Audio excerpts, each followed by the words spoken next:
Hello दोस्तों, जय हिंद। My self Waris sir, welcome to you और यूट्यूब चैनल।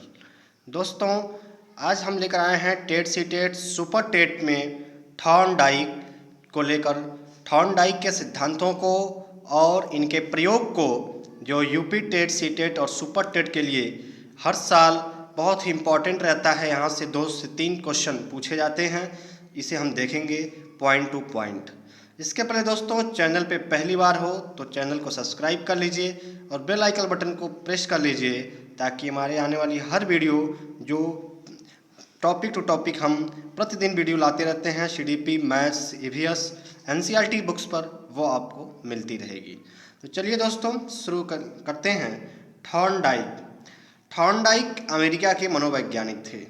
ये एक पशु मनोवैज्ञानिक थे। इनका सिद्धांत जो है वो ट्राई एंड एरर का सिद्धांत है, जिसे कहते हैं प्रयास एवं त्रुटि का सिद्धांत। दोस्तों, इन्होंने जो है थॉर्नडाइक सबसे पहले कहाँ के मनोवैज्ञानिक थे? तो ये अमेरिका के पशु मनोवैज्ञानिक थे।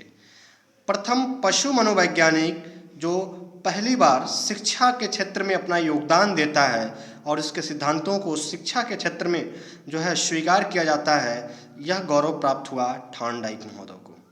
थॉर्नडाइक महोदय पहले पशु मनोवैज्ञानिक थे। ये अमेरिकी थे। थॉर्नडाइक प्रथम शैक्षिक मनोवैज्ञानिक कहा जाता है। प्रथम शैक्षिक मनोवैज्ञानिक या शिक्षा मनोविज्ञान का जनक भी थॉर्नडाइक को कहा जाता है। दोस्तों, शिक्षा मनोविज्ञान के प्रवर्तक या जनक के रूप में थॉर्नडाइक हैं। ये भी शायद पॉइंट टू पॉइंट दोस्तों ये सभी क्वेश्चंस पूछे हुए हैं। इन्हें प्रीवियस ईयर पेपर्स को लिया गया है से आप इन्हें अपने कॉपी में लिखते चलिएगा। अगला पॉइंट है बहुकारक बुद्धि के सिद्धांत के प्रतिपादक थॉर्नडाइक हैं। इन्होंने एक बुद्धि का सिद्धांत भी दिया, उसका नाम था बहुकारक बुद्धि का सिद्धांत।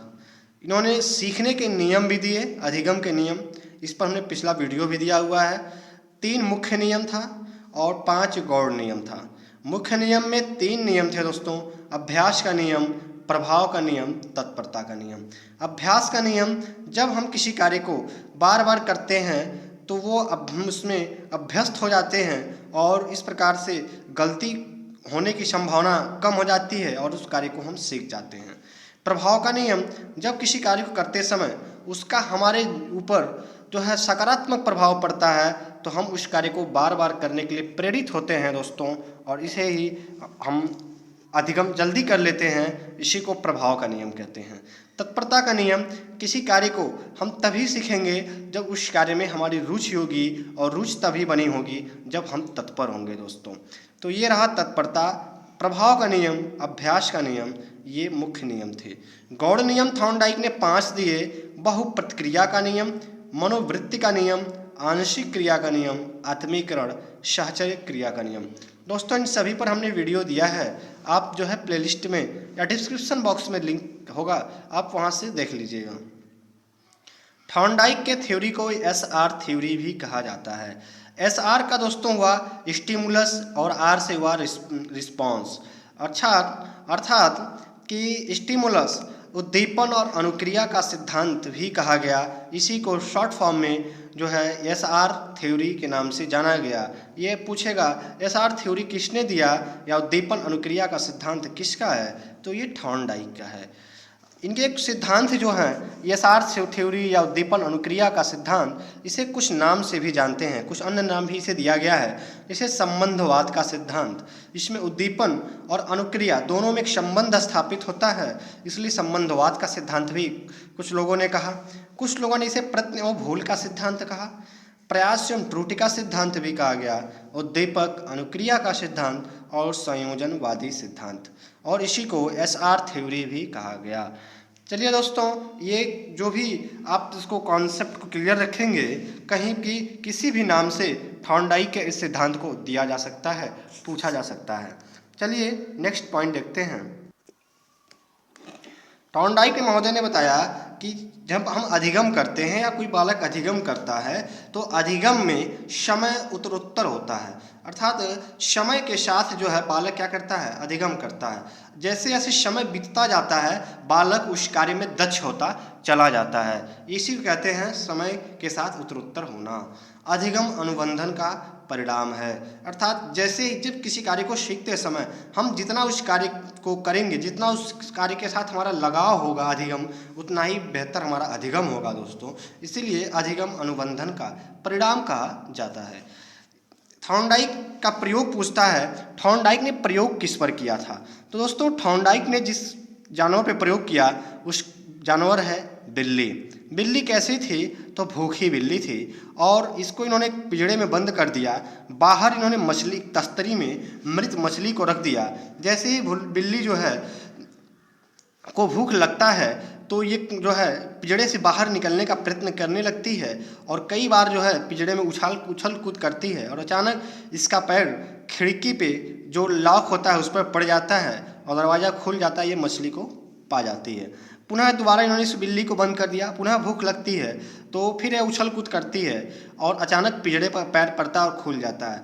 जब इसको इन्होंने 2-3 बार नोटिस किया तो इन्होंने देखा कि पहली बार अगर बिल्ली 100 बार उछल कूद की है तो दूसरी बार वो 95 बार में ही उस जो है खिड़की को पा गई।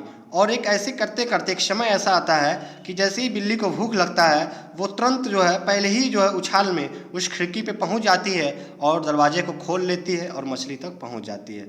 इस प्रकार यह सिद्धांत निकला कि हम किसी कार्य को पहले करेंगे तो पहले उसमें गलतियां हमारी होने की चांसेस अधिक होंगे, लेकिन जैसे जैसे उस कार्य को हम बार बार अभ्यास करेंगे तो अभ्यास के उपरांत जो है उस कार्य में हम इतना कुशल हो जाएंगे कि एक ही बार में बिना किसी गलती के हम अपने लक्ष्य को प्राप्त कर सकते हैं दोस्तों। इसी को इन्होंने बिल्ली और मछली के बीच एक संबंध बनाया। बिल्ली को कहते हैं अनुक्रिया, अर्थात जो अनुक्रिया कार्य करने का कार्य करती है वो बिल्ली करती है और जो उद्दीपक है जो बिल्ली को कार्य करने के लिए प्रेरित करता है वो है दोस्तों मृत मछली। ठीक है, तो यह भी पूछ लेता है कि उद्दीपन अनुक्रिया में या थॉर्नडाइक में बिल्ली को क्या कहा गया है? तो ये अनुक्रिया कहा गया है रिस्पॉन्स और मृत मछली को स्टिमुलस या उद्दीपक बताया गया है। ये रहा। इसी को एसआर को एसआर बॉन्ड भी या एसआर थ्योरी या संबंधवाद का सिद्धांत या जो भी सिद्धांत हमने पढ़ा था प्रयास एवं त्रुटि का सिद्धांत, संयोजनवाद का सिद्धांत, ये सारे नाम से जाने जाते हैं। अगला है प्रयोग। वही हमने बताया आपको प्रयोग, उसी प्रयोग को यहाँ जो है लिखा गया है कि कई बार भूखी बिल्ली पिंजड़े में अनेक क्रिया करती है। अचानक लीवर पर पंजा मारा और लक्ष्य को प्राप्त कर लिया। अनुक्रिया के उपरांत बिल्ली उद्दीपक को प्राप्त करने की क्रिया को प्राणी सीख जाता है। इसी को अनुबंधन कहलाता है। क्या है कि अनुक्रिया के द्वारा जब हम बार बार किसी कार्य को करते हैं तो उद्दीपक को अर्थात जो हमारा लक्ष्य होता है, उद्दीपक को आप आसान भाषा में लक्ष्य से समझें कि लक्ष्य को प्राप्त करने की क्रिया को प्राणी सीख जाता है और इसी प्रकार को अधिगम अनुबंधन कहलाता है। जैसे एक एग्जाम्पल हम देते हैं, हम सभी के जीवन में एक घटना घटती है। जब हम छोटे होते हैं तो हम सबसे पहले साइकिल चलाने का प्रयास करते हैं।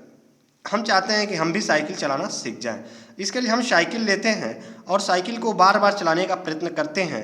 हम पहले ही बार में साइकिल चलाना नहीं सीखते बल्कि कई बार गिरते हैं, उठते हैं, गिरते हैं, उठते हैं और इस प्रकार करते करते बार बार अभ्यास करने से एक समय ऐसा आता है जब हम साइकिल को सीख जाते हैं और जैसे हम साइकिल उठाते हैं साइकिल चलना शुरू हो जाती है। बिना गिरे हुए हम साइकिल को अपने लक्ष्य तक ले जा सकते हैं।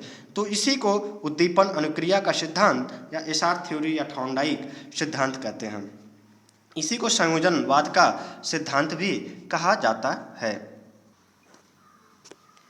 यह है दोस्तों अभ्यास का नियम। इसको हम एक बार और देख लेते हैं। थॉर्नडाइक चैप्टर चल रहा है तो मैं समझता हूँ कि यहाँ एक बार पुनः हमें पढ़ लेना चाहिए। अनुक्रिया और उद्दीपक, ये हो गया आपका रिस्पॉन्स और ये हो गया स्टिमुलस। यहाँ पे दोस्तों हम देखते हैं कि उद्दीपक अनुक्रिया के बीच एक तीर लगा हुआ है। इसका तात्पर्य यह है कि इन दोनों के बीच एक संबंध है कि अभ्यास की पुनरावृत्ति। तो जितना बार हम अभ्यास करेंगे, बार बार अभ्यास करेंगे तो इससे क्या होगा कि हमारा अनुबंध मजबूत होगा, अर्थात उद्दीपक के प्रति हमारा लगाव क्या होगा, बढ़ जाएगा। और जब लगाव बढ़ जाएगा तो हमारा अधिगम बढ़ जाएगा और इसी को कहते हैं अनुबंधन का मजबूत होना। हम कार्य को जल्दी सीख जाएंगे। लेकिन अगर हमारा अभ्यास में कमी हो जाती है, हम कम जो है बार बार अभ्यास को नहीं करते हैं तो हमारा अनुबंधन कमज़ोर हो जाता है और हम उद्दीपक को जो है प्राप्त करने में असफल हो जाते हैं या हमें काफ़ी समय लग जाता है दोस्तों। तो ये है अभ्यास का नियम। अगला देखते हैं प्रभाव का नियम। प्रभाव का नियम क्या है? जब किसी कार्य को कोई बार बार करता है तो उसका प्रभाव व्यवहार में बदलाव को प्रदर्शित करता है। ठीक है। नेक्स्ट है दोस्तों कि तत्परता का नियम। तत्परता का नियम क्या कहता है? क्रिया करने के लिए प्राणी मानसिक रूप से तैयार है तो उद्दीपक को प्राप्त कर लेगा। ठीक है, बिल्कुल आसान भाषा में हमने लिखा है। दोस्तों मैं आप सभी को अपने ही नोट्स से पढ़ाता हूँ। जो मेरा नोट्स है मैं पूरी पारदर्शिता रखता हूँ आपको देने में, इसलिए आप चैनल से अधिक लोगों को जोड़िए और रेगुलर वीडियोस को देखते रहिए। पहली बार हो तो चैनल को सब्सक्राइब कर लीजिए और बेल आइकन बटन को प्रेस कर लीजिए। दोस्तों अब एक महत्वपूर्ण है जो सीटेट में यहाँ से प्रश्न बनने की भी संभावना रहती है कि कक्षा में थॉर्नडाइक के सिद्धांत का कक्षा में उपयोगिता क्या है दोस्तों।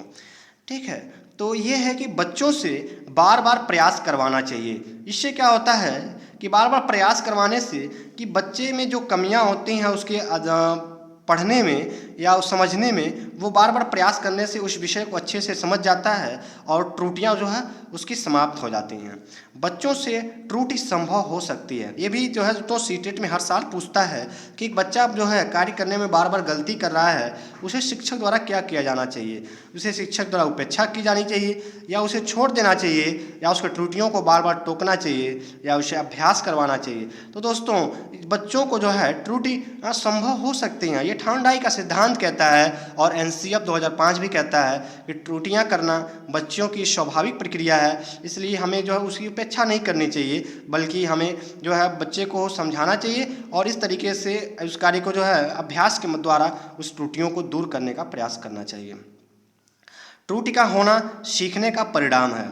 ठीक है, वही हमने जो कभी बताया कि त्रुटियां स्वाभाविक जीवन का हिस्सा है, तो त्रुटि का होना सीखने का परिणाम है। अधिगम में समय देना चाहिए। ठीक है, किसी कार्य में बहुत जल्दबाजी नहीं करना चाहिए, क्योंकि कार्य में हम जितना ही समय देंगे उस कार्य में उतना ही दक्षता आएगी। तो दोस्तों ये रहा थॉर्नडाइक का। इसके बाद हम देखेंगे स्किनर, कोहलबर्ग और इसके पहले हमने जो है जीन पियाजे, वाइगोत्स्की और कोहलबर्ग को हमने देख चुका है। आप प्लेलिस्ट में जाकर देख लीजिएगा। दोस्तों फिर मिलेंगे नए वीडियो के साथ, तब तक वीडियो को लाइक कीजिए, शेयर कीजिए, चैनल को सब्सक्राइब कीजिए। Thank you. जय हिंद दोस्तों, शुक्रिया।